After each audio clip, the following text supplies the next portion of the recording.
Hey everybody, welcome to the Metal Voice today live. It's a really interesting show. I've been following this Randy Rhoads story, the Ozzie years, but one part of Randy Rhoads' history that kind of is neglected in a sense, and that's the Quiet Riot years. So my guest today, and let me just bring him on here, is Ron Sobol out of California, director of the Randy Rhoads years. I guess it's the Randy Rhoads Quiet Riot years. Is that the right name of the Randy Rhoads, the Quiet Riot Years. That's right. That's right. So, a part of history that's neglected, a part of history that's kind of, I wouldn't say neglected, but maybe forgotten in a sense. Tell me why you decided to do this, Ron, just right off the bat. Well, before Kevin died, he had talked about us doing a book. So that I gathered a bunch of material together for us to do it. And Kevin came back to me and said, oh, it'll cost too much. And besides, we're touring a lot more now, so I don't have time to do it. So all the materials I had, I just left them in a box and okay, whatever.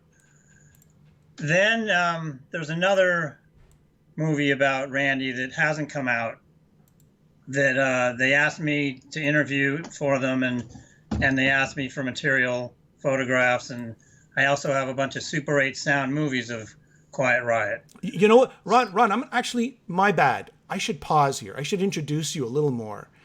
You have been a friend to the band since the inception of Quiet Riot.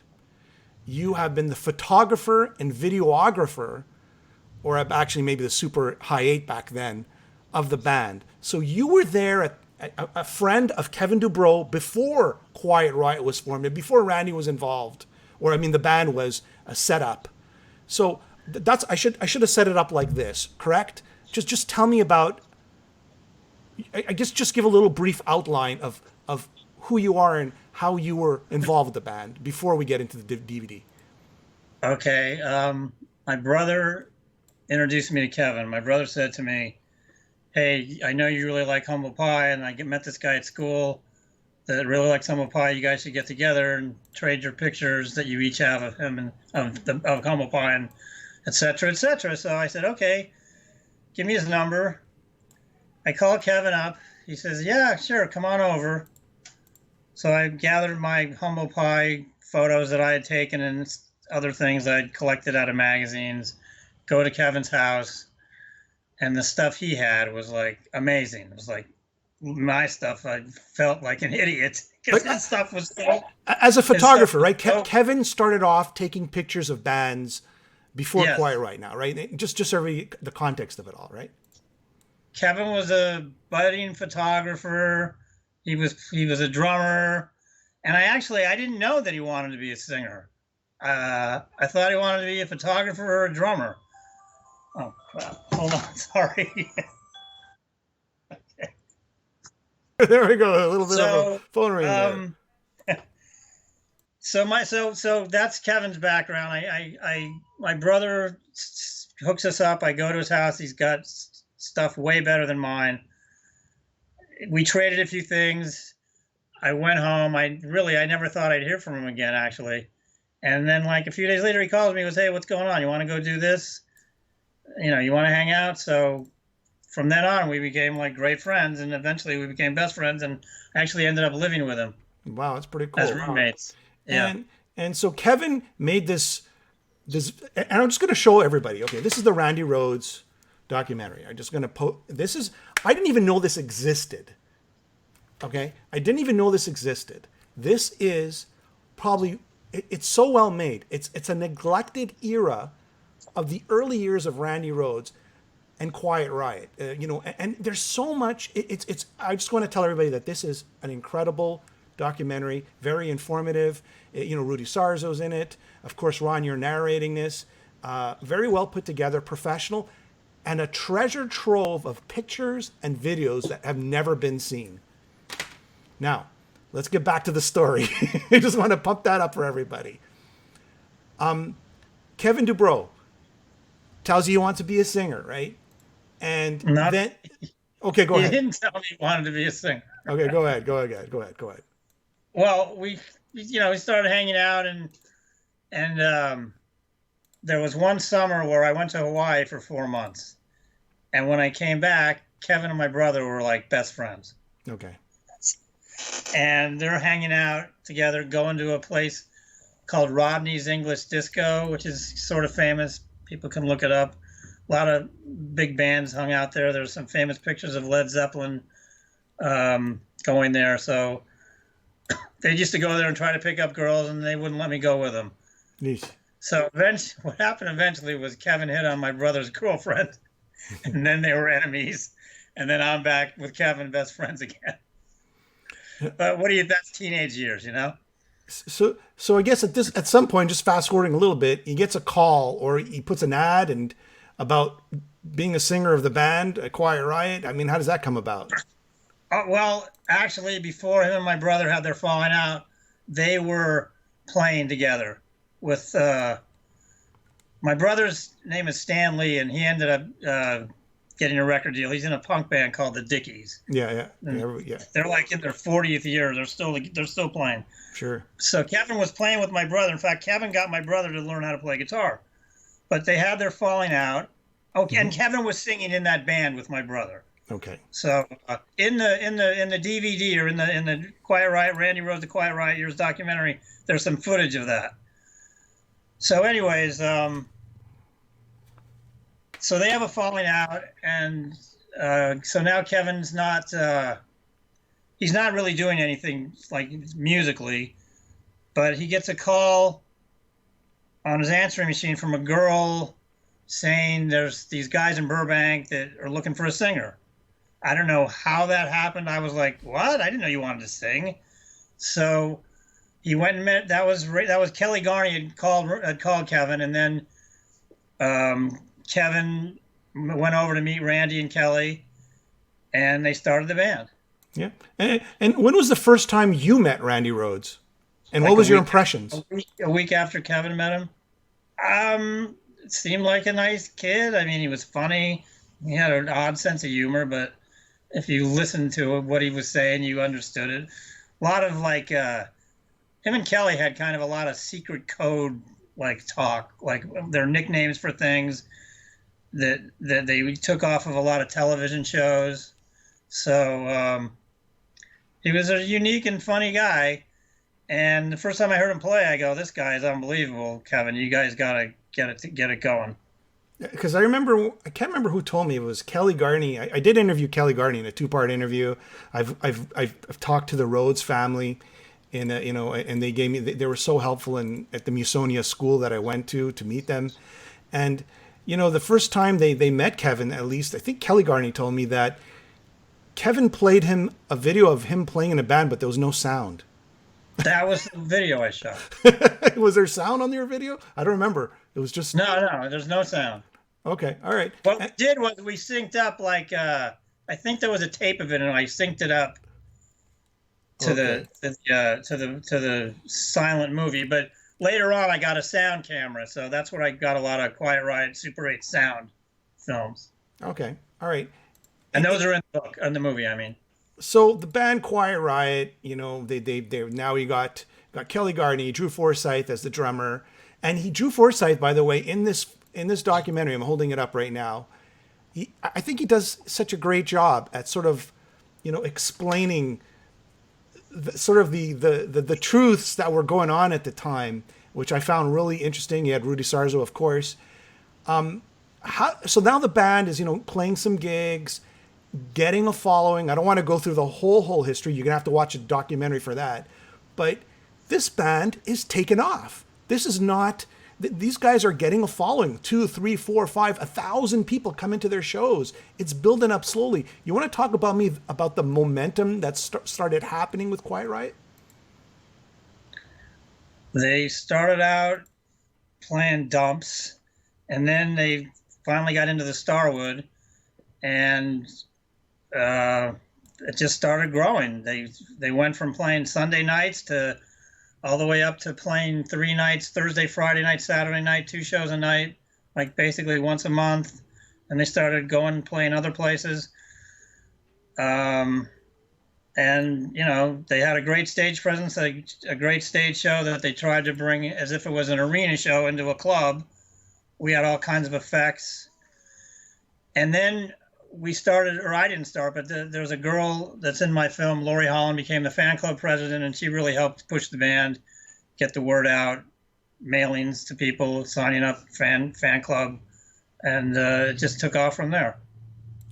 You know what I find interesting about this movie? Like, I have the albums, right? I have the Quiet Riot 1 and 2. I mean, probably it's a bootleg copy I got from the internet. Somebody like ripped me off, but nevertheless, I have them.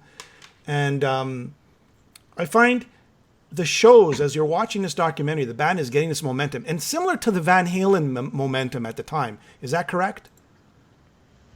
Yes. They're in parallel. They played a show with Van Halen in Glendale, California. And I guess what I'm trying to say, this analogy is sort of like Van Halen's getting bigger and Quiet Riot's getting bigger, and Quiet Riot enters to do their first album. We're not going to get into every detail, but why didn't the music that was on the album translate to what was going on in the clubs? I'd have to say that they had a producer that wasn't very good at what he was doing, or didn't get them, didn't know what to do with them. What happened was they had a record deal on a record company label called Buddha Records, but then Buddha went out of business or went bankrupt right when they're going to start to record, or during when they were recording. So the management of the band paid to finish the record, and then they went and got a deal in Japan. But the producer they hired was just not the right guy for them. They just kind of left it, right? They go, okay, do the tracks, you're in, you're out, and that's that. When you were watching them, and what was your position? Like, what was your job? Were you a roadie? Were you a light guy? Were you just a photographer? What were you doing with the band back then? Well, the first thing I did was design their logo. Cool. I was going to junior college, and I was in the film department, and I was on the staff of the school paper. So they had all these kinds of labeling things, and I just sat there and played with it and came up with this logo. And it's like pretty much the first thing I came up with, everybody liked. So that was the first thing I did for them. Then they needed a promo picture, so I took the promo picture, and so I started becoming their photographer. I would photograph rehearsals, and then their first gigs I would take pictures at. And what happened was I was taking pictures. So now I'm taking pictures all the time. And then they needed to write songs. And Kevin says, hey, why don't you come? You're a writer. Why don't you come write some lyrics with us? So we would go over to Randy's house and write lyrics in his bedroom. So now when they give the shows at like the Starwood, I'm taking pictures, but the lights were really terrible for pictures. So I go, hey, why don't I try doing the lights? I know the songs better than anybody except you guys, and certainly better than the staff person in the clubs. So I became the lighting director. So in other words, you were like the unofficial fifth member of Quiet Riot back in the day.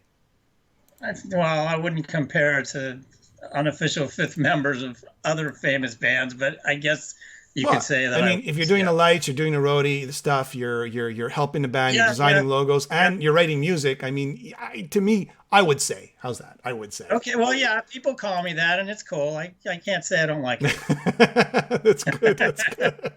So tell me about the relationship between Kevin and Randy, and you're there too, right? So I mean, he loved him, right? Kevin loved Randy, right? Kevin adored Randy. He thought he was the best thing. He loved him. He thought he played great. He loved hanging out with him. They loved going to parties together and getting in trouble. And Kevin's girlfriend became Randy's girlfriend. Yes. Was cool with that. So, they were tight. Yeah. And just, again, I'm holding up the DVD.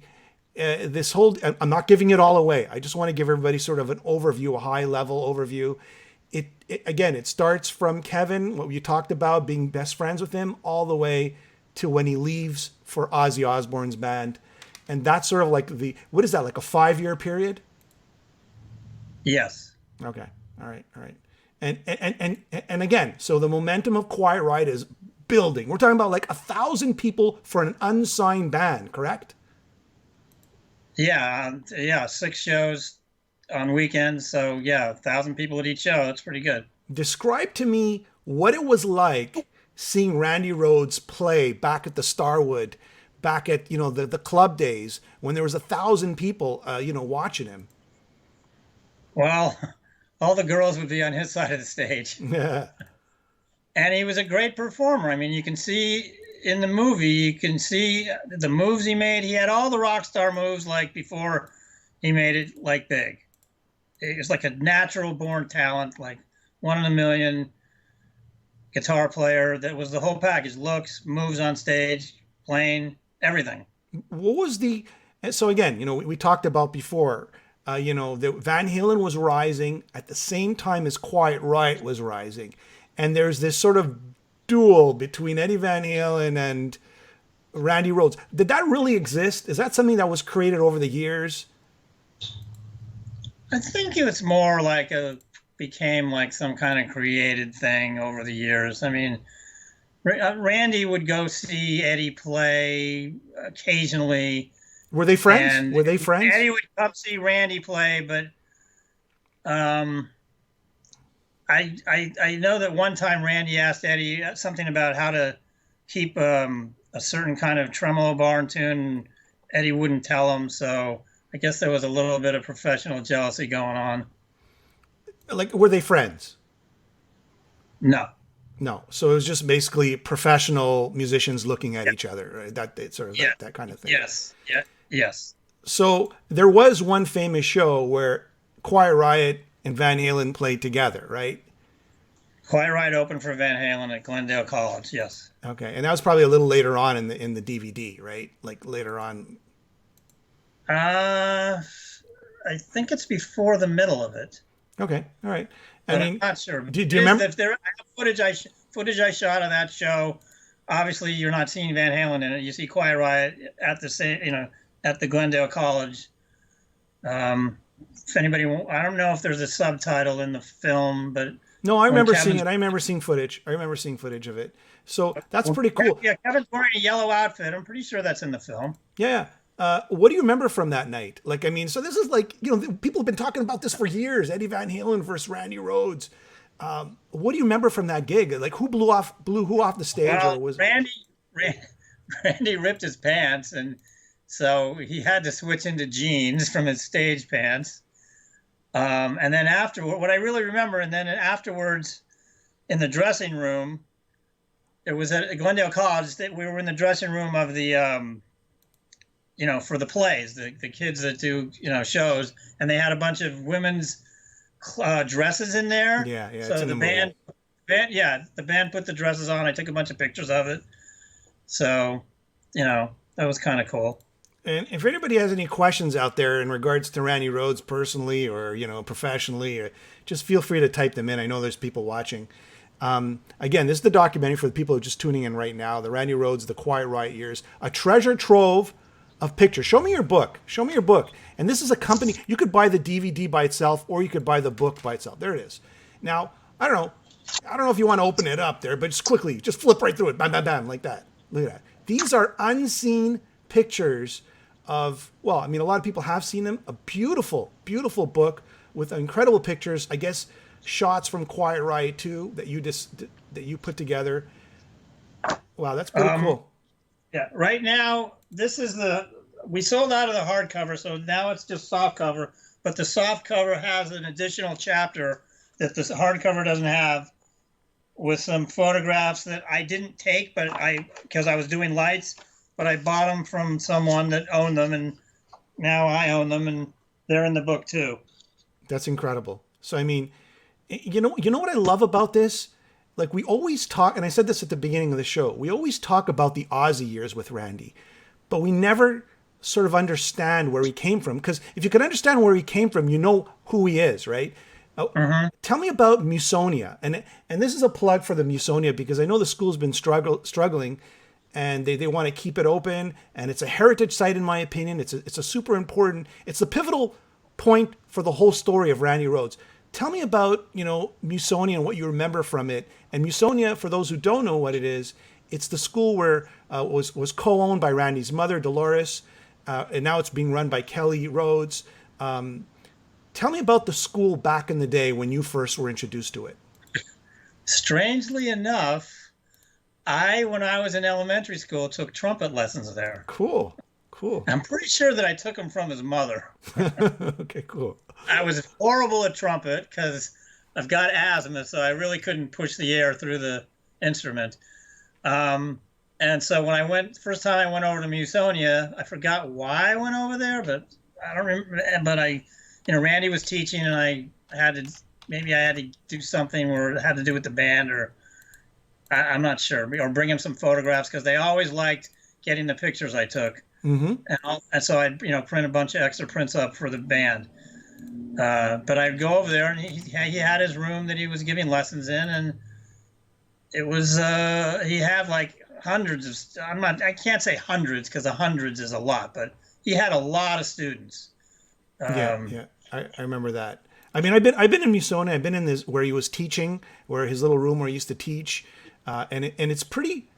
I would say when you go there today, and I recommend anybody who's in the area to go by there, it's pretty haunting. It's pretty haunting, and in a good sense. I don't mean in a mean sense. His spirit. It feels like his spirit is still there in some strange, bizarre way. Yeah, I haven't been there since Randy died, but I hear that from people that they really get a feeling of him being there. If anybody's in town, I know that they're cool about letting people come in, and you should go check it out. Yeah, absolutely. And just contact the number. You just go type in Musonia School, and there's a phone number there. In the documentary, the executive producer of the documentary, Peter Margolis, he was a student of Randy's, and in the film we've got he tape recorded all of his lessons. So in the film we've got lessons with Randy in the film. And actually, now that you brought it up, I don't want to give it all away, but Randy was, his students used to approach him and they said, "Can you teach me this? And can you teach me that?" And I guess it was Peter who asked him, "Can you teach me a Van Halen riff?" So Randy actually had to learn a Van Halen riff and teach him. And you'll hear that audio in the documentary. You'll hear him teaching it. You hear actually Randy Rhoads playing Van Halen riffs in the documentary, which I find fascinating. It's pretty cool, I gotta say. And you hear a lot of audio of Randy talking, probably more so than anywhere else I've heard. And I know you've taken clips from here and there, from radio interviews, and you get to hear Randy's voice, which is a treat because a lot of times there isn't a lot of audio available for Randy Rhoads. Is that correct? Yeah, that's correct. Yeah, and so you're seeing a lot of pictures. So let's talk quickly about the first album, Quiet Riot Run. It was on Buddha. Buddha goes bankrupt. Only released in Japan. They never tour in Japan, which is bizarre, right? Yeah. And what were the sales like? Did anybody buy this album at the time? Somebody bought it because they did another record. Yeah. So they sold enough to make it worth making another one, but I don't have any idea for either album what the sales were. Okay. And what did you think of the first album, Quiet Riot 1? It was okay. The recording isn't so hot. I really love the song "It's Not So Funny." I think that's the best song on the album. I think that was the single. And actually, to me, it's always been "Back to the Coast." I know Kelly also wrote part of that song too. There's always a catchy little melody there. I always like "Back to the Coast." Right. Do you think that when you look back at that album, Randy, man, you should have really friggin' shined a lot more in this. That's pretty much why it hasn't been re-released, right? Because everyone's kind of embarrassed in a way of how the output was. Kevin doesn't like his singing, that's for sure. I don't think Randy liked his playing, but I never heard him say that to me or heard him say it to someone else. Kevin did take the first two albums and made that Randy Rhoads, the Quiet Riot Years record. He re-recorded his vocals and then made everything sound better. So that would be something that you could get if you wanted to hear what it should have sounded like instead of what it ended up sounding like. What about Kevin Dubrow? I mean, we could do a whole documentary just on Kevin. I mean, not the greatest reputation. I mean, I've asked a lot of people about him. I mean, on the bright side, Kevin was determined, which is commendable. He loved Quiet Riot. He loved Randy, but he had kind of like, towards people, he kind of rubbed them the wrong way, let's say. Is that accurate? Yeah, that's very accurate. What a character. What a character. Well, yeah, Kevin didn't take shit from anybody. But if you were his friend, he was loyal as anybody could be. When Quiet Riot made it finally with the mental health, record, yeah, he was full of himself, and he'll admit it, or he did admit it later in life. He was a 10-year overnight success. So when all these other bands started getting signed and they weren't trying nearly as long as he was, it kind of, pissed him off, which it shouldn't have, but he really didn't know how to handle it. You know what? I'm going to say something. I remember when Kevin opened his mouth and was upset that, and just to give everybody some background. So here you are. Kevin is trying to make it in the band, probably under 10 years, right? He's been trying to make it in the clubs. Would you say that was accurate? Well, yeah, it wasn't a 10-year. 10 years is too many. Like, he started with Quiet Riot in 75, and Mental Health came out in 83, so it's about an 8-year overnight success. Yeah. So think of it this way, everybody. So Van Halen gets signed. They don't. They have the same sort of crowd, filling up the clubs back in the day. They have the same sort of momentum. They have a huge fan base, and like Lori, who's the fan president at the time. She's rounding up the troops and going to the record companies, and so are you, right? And everybody's pitching in, trying to get this band signed, showcase after showcase after showcase. Why did all these showcases fail, in your opinion? Well, I mean, they didn't fail. They did get a record deal, but he went bankrupt. So I don't know why you could call it necessarily a failure. Okay, so that's a choice of wrong words. I guess they never got that major label behind them. How's that? Yeah. I don't know why, I just don't know. They were way better live than on those records. So yeah, they needed a producer that could capture that. And yeah, I think so too. I think that's probably was it. Yeah. Back then, I think disco was going on then. So it was really hard. Quiet Riot tried everything. They even had a couple disco songs they tried to write just because music was changing and they really were struggling, and they just any fad that came about, they just latched onto to try to get a record deal. Yeah. Whereas really they should have just stayed true to themselves, and it probably would have happened. All right. And actually, I just sidetracked myself. So Kevin, he's got 8 years of trying to break the band. He's got the momentum. He's got the band. Suddenly he loses Randy, of course. 5 years. You're talking 5 years with Quiet Riot. 5 years with Quiet Riot. The first round, and then the Dubrow, and then Quiet Riot, the new version, right? We'll call it that everybody knows for Mental Health. Calls it the Mental Health version. Yeah. But I mean, all in all, until they break, it's about 8 years, right? And then... Yeah, he made it big, yes. Yeah. So, and then he mouths off, right? And I got to tell you, back in the day, I kind of understood him. I got it. I don't know what everybody went crazy over. He felt like he opened the floodgates open to everyone. And then a interesting story, I think Motley Crue was one of the bands he attacked back then, but it was actually Nikki Sixx who auditioned for Quiet Riot back in the day. Is that accurate? I didn't see that happen, but Drew says that he did audition, so obviously he did. Okay. It's in the film where Drew talks about it. Yeah, Drew says in the film that Nikki Sixx couldn't even tune his bass when he auditioned for Quiet Riot back in the day. Okay, I'm not going to say. All right, we're not going to quote. Okay, all right.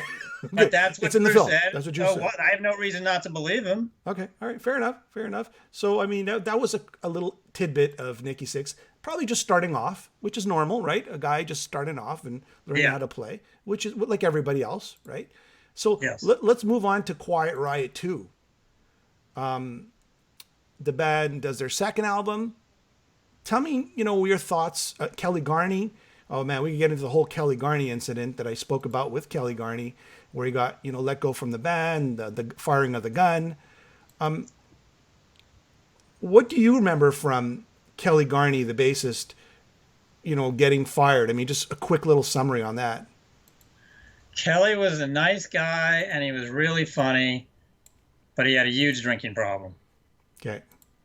And Kevin didn't think he was that serious about making it. And the drinking wasn't helping. So Kevin and Kelly would knock heads all the time. And Kelly wanted Kevin out of the band, and Kevin wanted Kelly out of the band. And Kelly said to Randy, I want Kevin out of the band. And Randy says, no, we haven't gotten anywhere before, and look how far we've gotten with him. I'm not kicking him out. So after the gun incident, Kelly was kicked out. They found. Yeah, I mean, if you want to learn about the gun incident, Kelly's wide open about it. He has a book about it.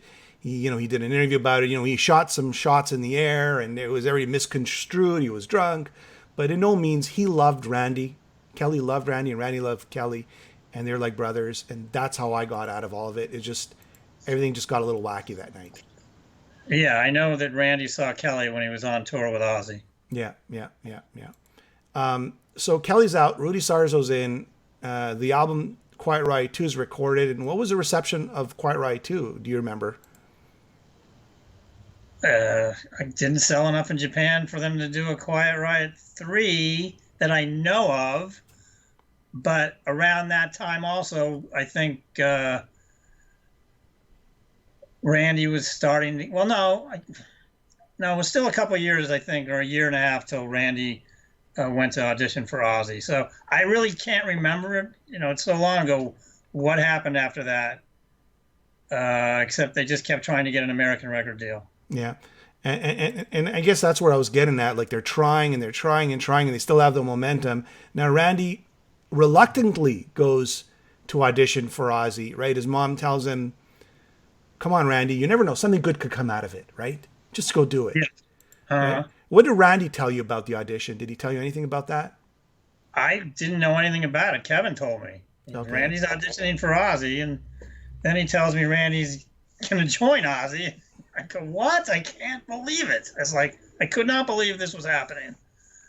Were you happy for him? Were you sad at the same time? Not really. No, wasn't a fan of Ozzie. Apparently, neither was Randy. I wanted to make it. I didn't, no, I did not like that at all. I don't think Randy was a fan of Black Sabbath anyways, at least from what I understand. But it was a real gig with a real record company and, a bona fide rock star Ozzie. So, Quiet Riot had gone together 5 years and they couldn't get it going. So, All right. So then had to go. So then, I guess Kevin, what was he's gone? What's Kevin? What's his feelings like now? Well, he's depressed, but he carries on. Not so depressed that he says he's not going to keep playing. So he starts looking for a guitar player. They can't call it Quiet Riot, but he calls it Dubrow, and at one point he called it Heat.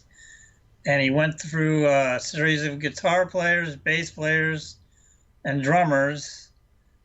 I think Frankie Manelli came on right after Drew. So I don't think he went through a few drummers, but he went through a few bass players, and then Rudy came back, and when they got the record deal, Rudy joined the band when they got the Mental Health record deal. How did they get the name Quiet Riot back? I mean, so Randy's gone. I mean, well, Kevin came up with the name, which actually the name was Quite Right. Yeah. Given to them by Richie Parfit from Status Quo. Yeah. He said, here's a good name for a band. And he said, Quite Right. And Kevin goes, and he says it in an English accent. Kevin says, well, say it in English, like in an American accent. I don't know what you mean, Quite Right. He goes, Quiet Riot. Kevin goes, what a great name for the band. So Randy, why wouldn't Randy let him use the name? It was fine with him. They weren't even going to use it. It wasn't even until after they got the record deal that they decided. When they got the record deal, it wasn't called Quiet Riot. I think it was called Dubrow.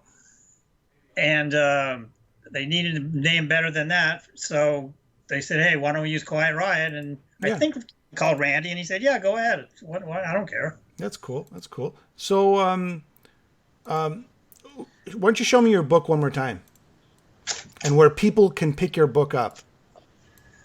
You can get it on redmatchproductions.com or Ron Sobol, SOBOL.com, or on Amazon. Okay, and I'm going to show the DVD, and you can buy the same thing. Can you buy the book and the DVD at the same time? That's how it's sold. They're sold together. It's $39. Shipping's included. And you get the book and the DVD. And I hear it makes a great Thanksgiving gift and a great Christmas gift. I haven't heard of Thanksgiving gifts, but no, it's a new thing. I guess you could put it in a jar and bring it with the mashed potatoes. But yeah, it's a great Christmas gift or birthday gift, Valentine's Day, graduation. Yeah, yeah. Do you go to the Randy Rhoads Remembered concert happening during NAMM week? Do you ever attend that? I have not been to that. No, okay. Well, that's an event I'm probably going to go check out this year during NAMM week, if they have it again, that is. And they a whole bunch of guys getting together, remembering Randy, and I think that's a pretty cool event. I'm a big fan, since I was a kid. Just to tell you, Ron, Elvis was my parents' generation. John Lennon was like the generation before me, but Randy Rhoads was the first tragic rock star of my generation. Uh-huh. And that's why it sort of hits home. And I guess a lot of people my age group, and it really slams home. And of course, the passing of Randy Rhoads, right? I mean, it must have destroyed. You guys were like a family, weren't you? The first Quiet Riot fans and the friends. You guys were like a little family, weren't you? It was devastating. It was like, like Kevin told me, and I go, I never heard on the news. I was listening to the news a lot. I go, I didn't hear of any, big airplane going down. And he goes, no, it was a small plane. It was this weird accident. So, yeah, I don't want to get too into it. I know it's personal. I know it's personal. I don't want to get into it, but I just wanted to emphasize that when I watch the documentary, I get a sense of family. Like, from Lori, the fan club, from Jody, the girlfriend of Randy, from everybody in that film, it was like a family, and you guys sort of are a community in a sense, and I'm sure you're a community today. And that's what it was. It was exactly like that. It was Quiet Riot was my social life. Yeah. Anyways, is there anything you want to add about the documentary that you want to say about it? Please go check it out. I mean, is there something that I forgot? Like, look, I don't want to tell everybody about the whole documentary because then they won't pick it up, right? We don't want to give it all away. But I would say this is done very professional. You did a very great job. You studied film, correct? Yeah, I went to USC Film School. Okay. And it's very professionally done. Whatever happened to the original? Like, I know they were supposed to put together like this. You know what? Maybe we shouldn't even go there. I know there's a lot of legality and a lot of, stuff.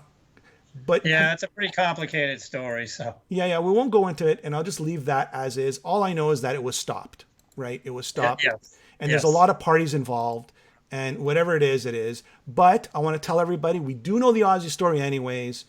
Check this out. It's well worth the money. And the book is well worth it. And I'm so happy that you sent me a copy to watch because it sort of completes sort of that chapter that I didn't know about.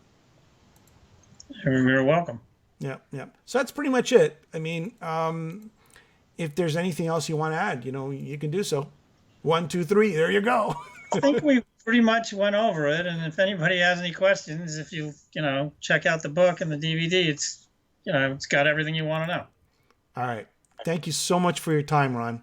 Or you can friend me on Facebook and ask me questions. Do you have anything about Randy you'd like to tell everybody about? Just as closing remarks? Randy was a really great person. He was really funny. He had his own unique sense of humor. And he was very giving with guitar lessons. It's like I would ask him. I wasn't taking lessons from him like as a regular student, but anytime I was around and I wanted him to teach me how to play stuff, he would show me. Like he showed me how to play Crazy Train. Cool. And did you see Randy when he was with Ozzie on tour? Yeah, I saw him. Well, I saw both times they came to LA. I saw him. I photographed him for a Japanese magazine.